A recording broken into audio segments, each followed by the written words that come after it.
Sila, buong family, si Yula at saka si Albert, si Janice at si Lolo Pipo. Chip Pipo. Pipo. Tapos kami lang ni Arjo, anak ko siya. Stand alone yung plot nila direct ni Inay tsaka ni Anjo. Okay. Jace, nasagot mo na ba yung ano? Si JC nakatrabaho ko siya Saan, Nay? MMK. MMK. Mahusay ang bata. Naman. Uy, salamat po, ma'am. Diba mga anak ko? Si Pao, alam ko dati na siyang magaling. Kaya lang, hindi pa kami nagkaka-eksena. Itong pagtitaping niyo wala pa? Pero at Okay. least ngayon magkasama na kami. Namaste. Di ba anak no? Si Arjo nga yung anak ko. At itong batang guwapo to. Tapos ko sabunutan na pagkagwapo. Hindi ba? Si Ronnie. Si Ron. Kala ko si Arjo. Nagkasa dressing room kasi ni Kuya Vice nila. Ate Vice nila. Diba? Kasi anak ko yun eh. Kaya ang tawag ko anak. True, Nay. So syempre sila, hindi ko alam kung anong tawag niya. Kuya ba? Ate ba? Ano ba? Tita ba? O di ba? Correct.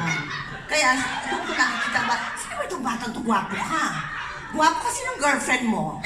Sabi ko na, ito pala? Oh my God! Nakakaloka. Na-shock ako.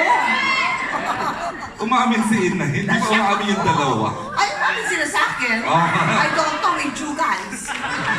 Tita Mary, they said yes. Siyempre, ito Tita Mary, di ba? Yes. Tita Mary is Tita Mary, pandilatan ka, hindi ka amin. At sabi ko, umamin ka. Ayun na!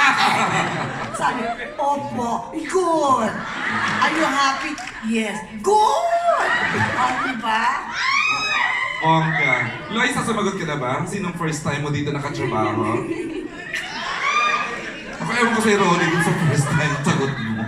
Sa akin po, bukod po kay Direk Mervin, kay Miss Janice, tsaka kay Miss Yula at kay Direk Manny. At saka si Ronnie pala. Okay. Lahat po first time po Wow. nakatrabaho. At masaya po talaga ako dahil napapanood ko po sila lagi. Kaya masaya ako na makatrabaho po May sila. ka ba ba, Loisa, na unbelievable na na-cast kayo dito? I mean ha, alam ko naman nagde-develop tayo ng new generation of actors. Opo. How did you feel nung sinabi ni Sir Deo o ni Miss Kylie o ni whoever na you are part of the General's Daughter? Masaya po talaga ako dahil nung nalaman ko pa po si Miss Angel, kasi dati talaga lagi ko po siyang pinapanood, mulawin pa lang po talaga.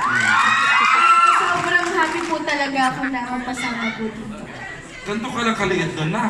Opo. 10, 10, ganyan, 10 years old ka. Mga 7. 7 pa? 7.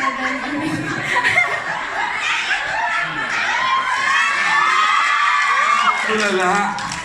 May revelation si Miss Yula ng Storycon daw, tulala ka, Loy, nung Storycon. Opo.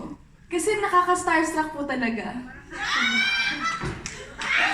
Oo, thank you po talaga ako ng thank you. Yun naman lang, syempre. yun na Opo. naman talaga dapat mong maramdaman na Yeah. working with this Tsaka great parang artist. excited ka po lagi mag-taping. Kasi sa set, Kasi kahit hindi kami... magkikita sila dalawa.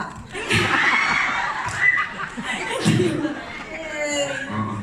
Lagi niya po kaming binubuking ni Ron. Ayun nga, binuking kayo ulit kayo. Nakikita ko na naman sila. Thank you. Pero bagay sila, di ba? Sobra.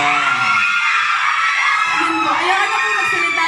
Ronnie, kasi ganito, tingnan mo yung tatlo, Opo. JC, Paolo, Arjo. Iba't napakahusay sa kanila. Are you ready to be na matulad sa tulad ng mga JC, Paolo, Arjo? Opo. Talaga pong isang karangalan din po unang-una na makatrabaho silang mga veteranong artista. Bata pa lang po talaga ako, napapanood ko na yung mga yan. Joke lang. Hindi, syempre po ako sa isang baguhan po na talaga namang hindi pa ganun kagalingan umarte, aminado naman ho ako. Mas inaano ko na lang po yung sarili ko. Madam. Dahil po, pinupursige ko po yung sarili ko na kahit na nasa bahay ako, nasa kotse ko, bago ko pumunta ng set ng The General's Daughter, sinasabi ko sa sarili ko, kailangan ko sumabay, gagalingan ko. Kaya po ayun. Sino bang terror dito, Ronnie, Loisa? Sila yung masarap tanongin kasi di ba? Alam naman natin the greats itong mga the rest. Loisa, Ronnie, sino yung terror na nakikita nyo sa set? Bukod kay Direk Manny. Charot. Si Direk Can Manny. you describe the work ethics ng Maricel, ng Janice, ng Tirso, ng Yula? Loisa? Ikaw muna. Dati po, Si Miss Yula po, takot po ako ng dugot sa... Natatakot po ako sa kanya kasi parang ano... Sa character din po niya siguro, parang na... Dikit ba yung character mo sa kanya? Mabait Hindi po sila dito. Opo, dito po mabait. I mean sa The Good Son po. Ayaw nga Nung pala, nakilala yung ko boyfriend. po siya sa The Good Sino Son. ba Pero hindi ngayon po... matatakot sa kanya doon? Ngayon po close po kami. Yes, close. Oh, wow. Ngayon close po kami. Opo. O si Inay, anong work ethics ni Inay? Hindi pa po kasi kami nagkaka-eksena. Ang naka-eksena ko lang po dito si Ate Angel, si Kuya JC, si Ronnie. Sila lang po. Ay, naka-eksena ko din po pala si Miss Yulas. Kasi yung character ko po doon, nagbebenta ng yung mga hikaw-hikaw, mga ganyan. Accessories. Tapos sabi ni Miss Yula sa akin, sabi ni Miss Yula, ano to? Mga bit-bit ko po. Sabi ko, binibenta ko po yan, tapos nag-aaral po ako. Sa school, binibenta ko rin Eksena po. yan, Hindi po, off-cam po. Tapos sabi niya, wow, ang galing mo naman. Sabi ko, Sabi ko pa sa kanya, uy, ang galing mo naman. Kasi inisip ko, Maniwala ka. nagtitaping siya, nag-artista, nagbebenta. Ng mga That's trinkets, pala. diba? Sabi ko, proud naman ako sa'yo, ang galing mo naman. Nacharot-charot ka ni Loisa. Silang dalawa ni Albert, gumaganon.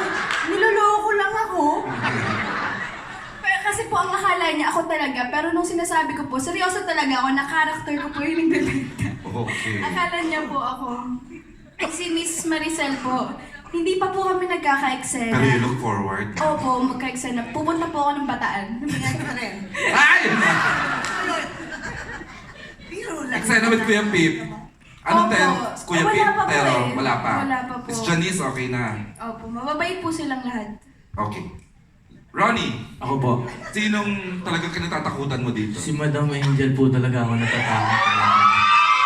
Opo kasi Eksena. nabalitaan ko din po kasi na parang hindi ko nga po siya nabati dati sa Showtime. So natatakot ako makita siya sa personal mga eksena. Naka-eksena ko na po siya, pero hindi naman po totally na kami talaga yung magkalinyahan. Kasama ko kasi ako ni Paolo kasi sidekick niya ako doon. Pero Dikit ka kay Kuya Pao sa opo, eksena. mas siya po yung lagi kong ka-eksena. At si Husay Loisa. niyan, ha? Ready Opo, ka? sobra.